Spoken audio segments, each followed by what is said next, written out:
You kind of refer to yourself as a writer, but also a narrative designer. Yeah.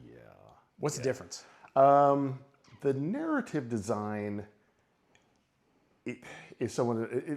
It's where we sort of draw a distinction, I think, between any other type of writer in any other medium or any other type of writing. So like the narrative design to me anyway is really the nuts and bolts of interactive storytelling. So with the narrative design, we are structuring the story and deciding exactly where, how, and when to reveal, the story and move it forward. And that can be quite complicated as compared to a film or something else that's linear. So it involves a lot of storycraft. Whereas I feel like, with writing, to me, I associate it more with like dialogue and stuff like that, So I think to call yourself a narrative designer is sort of important if you're working in games. You want people to know that, you can structure an interactive narrative. So would you consider yourself at all like, whoops, let me do this a little bit. There we go. We're trying to get a little bit of going.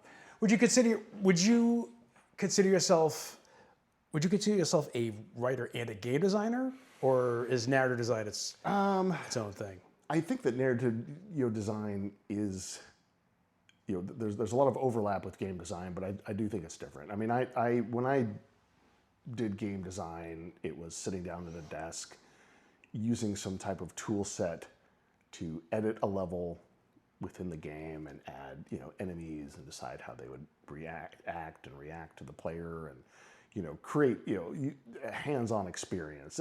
That's one of the roles of a game designer, but a real important one, where the sort of the rubber meets the road. But for the narrative design, it's really, again, focused on, first deciding what kind of story we're going to tell through this game, but then getting real specific about when, where, and how the story will be told. Every interactive dialogue you'd have with an NPC, every cinema if you're going to have them, every bit of environmental storytelling. Where will that take place? When, how, and what will be revealed? And that's I think the main focus for narrative design. Mm-hmm. So I looked at you have a process. It was documented a little bit. I think you said something. There we go. You had a process. Your process was concept is king, but story is sovereign. Is this? Do you remember this? That? Boy, that sounds. I probably ripped that off from somewhere, but I got really lucky fairly early in my career, where I got to learn from some people who had been, creating narratives for games for quite a long time, and name drop. David Grossman was one, former LucasArts employee, who later became the creative director at Telltale Games. Noah Falstein, also ex LucasArts, who went on to do lots and lots of things. When I was working at the studio, we hired them to help us with the narrative of a game. And they introduced me to this whole concept of basically like, the dependency chart, where you basically would just structure out the whole narrative of a game side by side with the game design set pieces. And it would basically look like a huge flow chart. I mean, you start maybe with like get opening cinema, and then there's this gameplay sequence that takes place, and then you have an interactive dialogue with an NPC who directs you to another gameplay sequence, and you for a game in which story was important, you'd basically flowchart the whole thing out.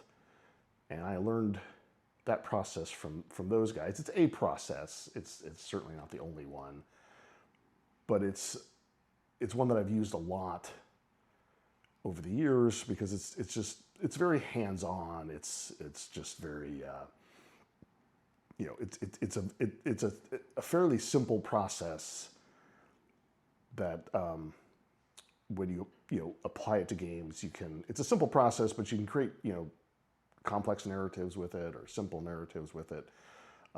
linear games with it, you know, games that are much more interactive with it.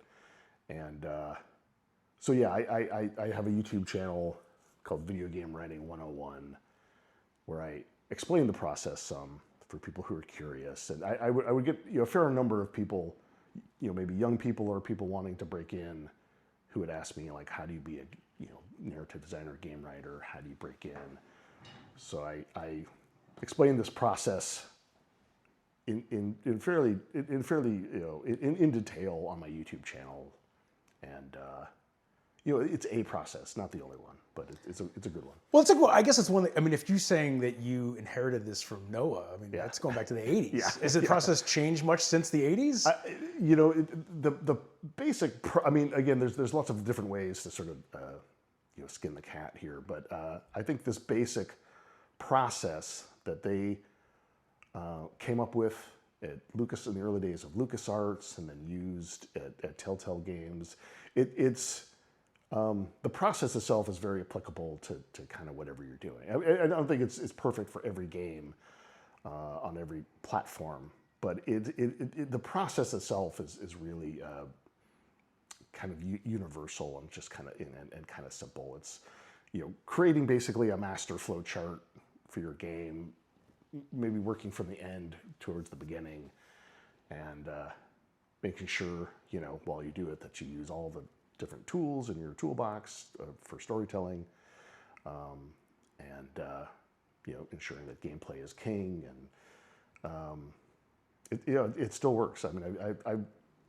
nice thing about being a consultant is I've been able to use this process a lot, and I think, you know, I got a lot of practice at it.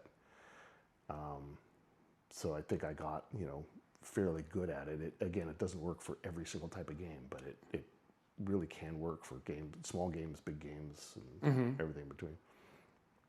Interesting. So, and this is the same process they were using back in Maniac Mansion. They're calling it like a puzzle dependency chart, where it's like, okay, you know, what do you need, you know, what do you need to do to get to the next, you know, step of the game, you know, and you keep going until the end.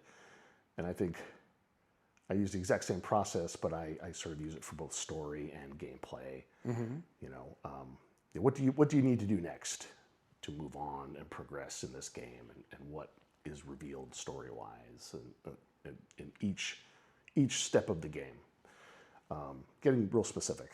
And yeah, I mean, I was, you know, really lucky to learn it from them, and I've used it a lot, and it serves me well.